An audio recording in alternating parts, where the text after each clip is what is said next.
Halo, kembali lagi bersama saya Inmali Gomang. Di sini saya akan menjelaskan tentang Customer Relationship Management. Oke, langsung saja. Customer Relationship Management adalah sebuah cara untuk menjalin hubungan yang berkelanjutan antara perusahaan dengan stakeholder dan shareholdernya. Dengan memanfaatkan CRM, perusahaan dapat mengetahui apa yang dibutuhkan atau diperlukan oleh pelanggan, sehingga itu dapat menciptakan hubungan bisnis yang erat dan terbuka antara penjual dan pelanggan. Dengan demikian, kesetiaan pelanggan dapat dipertahankan. Oke, yang berikut kita akan membahas tentang apa itu marketing. Marketing adalah cara penjual memasarkan produk atau di mana produk itu harus memberikan value atau sebuah nilai kepada pembeli atau customer, sehingga customer tersebut mau membeli produk kita. Intinya harus ada hubungan antara penjual dan pembeli. Oke, yang berikut adalah evolusi konsep marketing. Konsep marketing mengalami evolusi selama ini. Diawali dari abad ke-19 di mana konsep marketing itu adalah produksi. Artinya produk yang bagus akan laku terjual dengan sendirinya. Kemudian bergeser lagi ke konsep sales.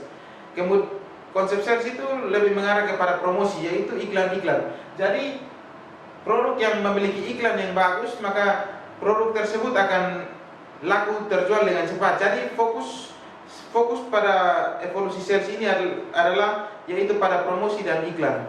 Oke, selanjutnya dia bergeser lagi ke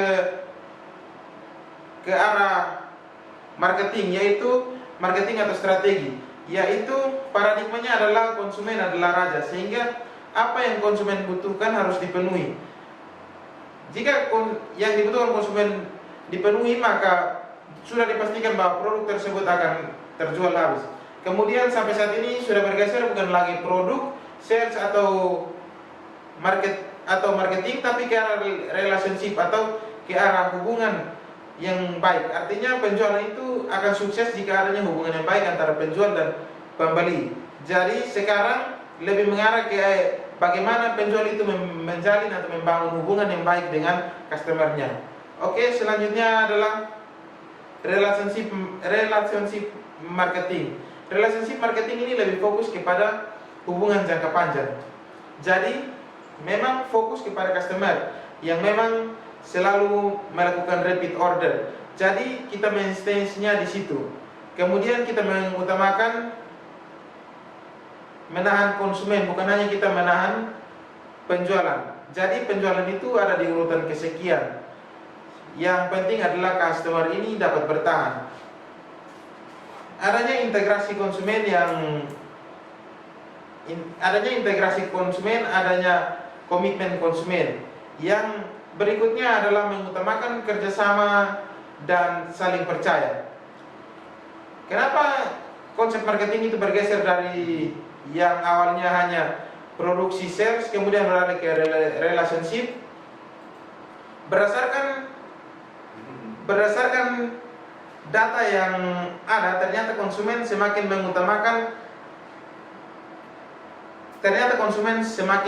menguntungkan. Itu adalah konsumen yang tetap. Kita bisa lihat semakin lama dari tahun pertama ya sampai ke tahun kelima itu kebutuhan semakin naik. Inilah mengapa customer relationship itu sangat penting dan harus di-manage dengan baik. Oke, yang berikut adalah mengapa customer relationship itu penting. Alasannya adalah ini. Konsumen baru 5-10 kali lebih mahal daripada mempertahankan konsumen lama. Oke. Konsumen yang kecewa akan menceritakan kekecewaannya kepada 8 atau lebih orang, dan itu pasti akan berpengaruh terhadap profit penjualan kita. 85% peningkatan keuntungan dengan mempertahankan 5% konsumen. Peluang untuk menjalin hubungan dengan konsumen baru itu hanya ada 15%, sedangkan konsumen saat ini itu ada 50%. Dengan demikian kita harus bisa mempertahankan konsumen kita yang saat ini, karena konsumen kita yang saat ini itu memberikan keuntungan yang lebih besar.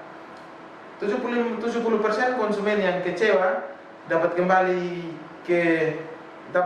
asal dapat kita tangani dengan benar. Nah, inilah pentingnya relationship customer management. Nah, kita lihat grafik ini.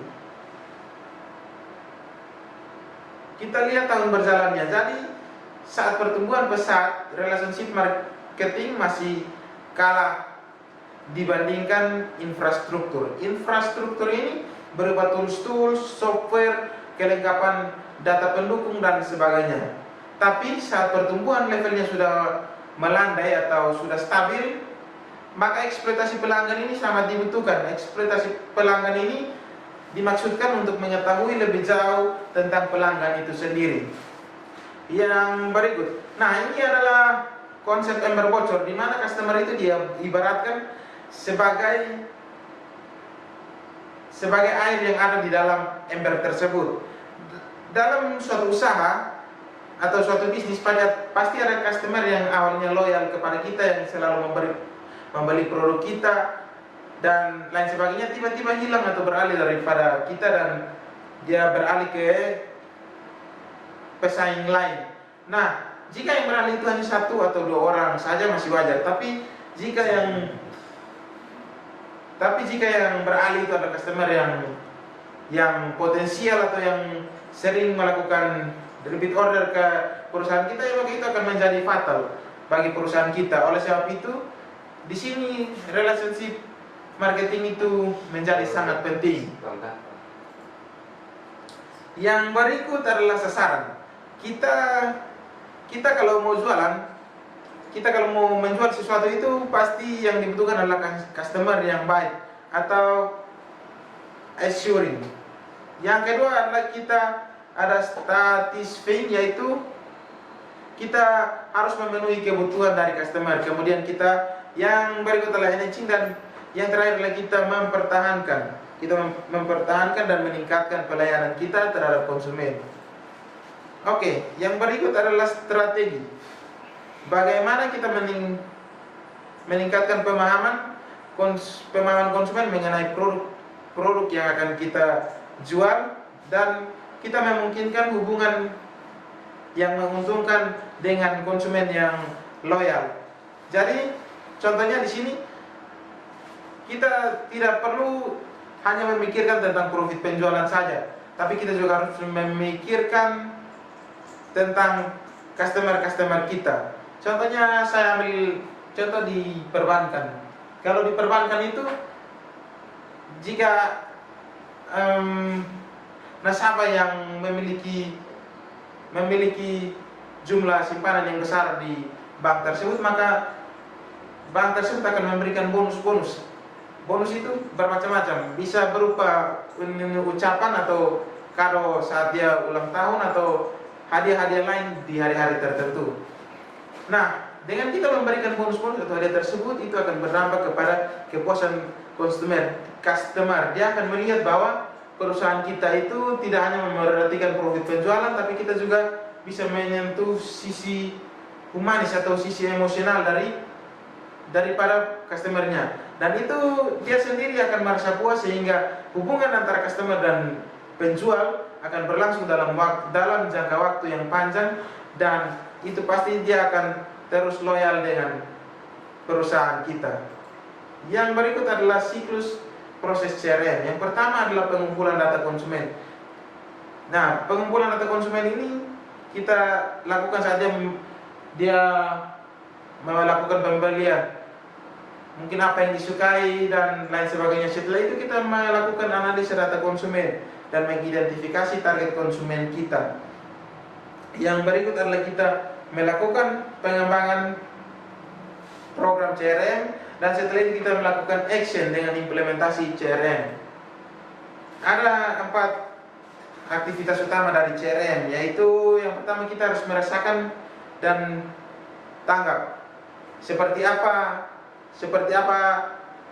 customer yang akan kita hadapi. Setelah itu kita harus tahu siapa target kita, dan kita harus tahu seperti apa gaya hidupnya. Itu sangat penting dalam proses CRM ini.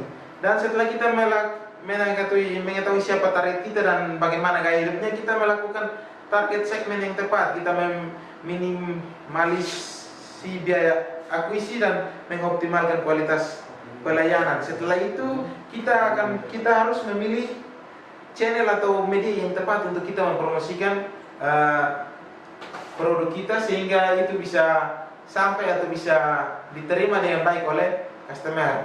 Oke. Selanjutnya adalah prinsip utama CRM. Prinsip utama CRM itu adalah dia berdasar kepada keuntungan yang diterima dari konsumen. Jadi keuntungan yang diterima dari konsumen itu berbeda-beda. Oleh karena itu perlakuan atau pelayanan kepada konsumen itu juga pasti berbeda-beda tergantung dari keuntungan yang diberikan. Oke, yang berikut adalah pemetaan konsumen. Pengelompokan hubungan konsumen ini dibagi menjadi dua, yaitu jangka pendek dan jangka panjang. Di sini saya akan membahas yang paling untung, yaitu true friends. Keuntungan jangka panjang dengan kualitas yang tinggi itu ada kecocokan kebutuhan konsumen dan penawaran perusahaan sehingga potensi dia itu menghasilkan potensi keuntungan yang paling tinggi. Selanjutnya adalah, ini adalah piramid konsumen, di mana kita menempatkan pelanggan yang merugikan kita di bawah dan kita menempatkan pelanggan yang terbaik itu di posisi paling atas atau di puncak. Nah, pelanggan yang dianggap merugikan di sini adalah pelanggan yang hanya membeli sedikit produk kita tapi banyak maunya, atau pelanggan yang rewel. Sedangkan pelanggan yang terbaik itu kita akan memilih pelanggan yang sedikit rewelnya tapi dia banyak membeli produk kita. Ini masih sama dengan yang tadi, yaitu dia piramid diagram. Nah, ini terbagi atas 4, yaitu lapisan yang paling bawah itu lead, yang kedua iron, dan ketiga gold, dan yang keempat adalah platinum. Di sini yang harus kita perhatikan adalah yang di posisi platinum, karena itu posisi yang terbaik, yang paling loyal dan tidak sensitif terhadap pesaing. Nah, di sini di dalam relationship management ini customer itu, tidak semua customer itu adalah raja. Beda dengan marketing, itu semua customer adalah raja. Di relationship ini, customer yang terbaik yang membeli paling banyak itu adalah raja. Jadi tidak semua customer di dalam relationship management itu bisa disebut raja. Oke, yang berikut adalah the Gemini model. Yang pertama, kita harus memahami pasar dan kebutuhan. Setelah itu kita membuat penawaran. Setelah kita membuat penawaran, kita akan memperoleh pelanggan baru dan kita membuat program marketing. Setelah kita membuat program marketing dan kita menjalankannya, kita harus mempertahankan retain konsumen. Kita harus membuat konsumen itu loyal dengan kita. Dia terus berkomunikasi dengan kita dan kita harus memberikan pelayanan yang terbaik kepada dia agar dia tetap setia kepada perusahaan kita. Oke, selanjutnya ini adalah seorang marketing manager harus bisa, yang pertama dia harus menentukan tujuan. Yang kedua, dia harus mengidentifikasi konsumen. Setelah dia mengidentifikasi konsumen, dia harus menentukan strategi komunikasi. Yang keempat, dia harus melakukan desain, memperbaiki produk, penawaran, layanan, promosi. Dan yang kelima, dia mengukur dampak dari keputusannya. Dia harus memperbaiki keputusan untuk efektivitas yang maksimal. Yang berikut adalah langkah pertama dalam campaign manajemen, yaitu dia menentukan tujuan. Di sini dia harus menentukan tujuan. Yang pertama adalah target yang akan dia capai itu apakah target konsumen yang saat ini atau konsumen yang baru.